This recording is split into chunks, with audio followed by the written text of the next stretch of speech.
Sa South Cotabato, 3 individual ang arestado, kabilang na ang isang retiradong sundalo sa sunod-sunod na anti-illegal drug operations ng otoridad. Ang blotter sa report. Ikinasang operasyon araw ng Martes, November 5, bandang alas 7:48 ng umaga sa Barangay Poblasyon, Tiboli, South Cotabato.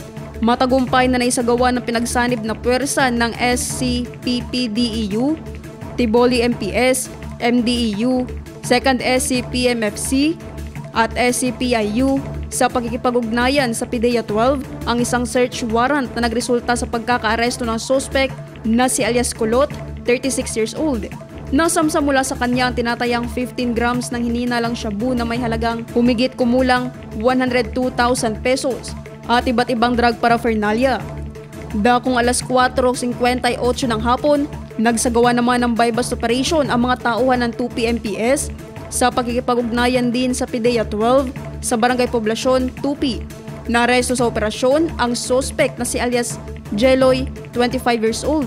Nasamsa mula sa kanya ang inihinalang shabu na tumitimbang ng humigit kumulang 1 gramo na nagkakahalaga ng 6,800 pesos kasama ang marked money at iba pang ebidensyang hindi droga.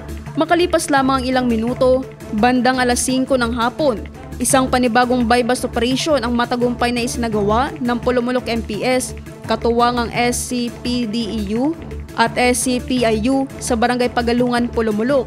Naaresto ang suspect na si alias Alan, 55 years old, isang retiradong miyembro ng AFP.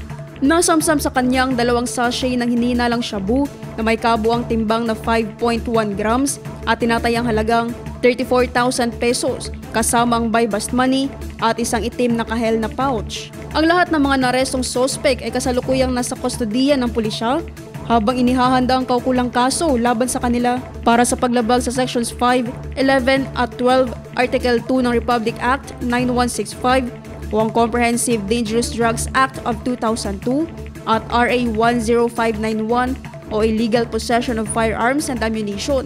Ayon kay Police Colonel Kadungon, ang matagumpay na operasyon ay patunay ng determinasyon ng South Cotabato Police na tapusin ang operasyon ng mga sangkot sa ipinagbabawal na gamot at protektahan ang kapayapaan at kaayusan ng lalawigan.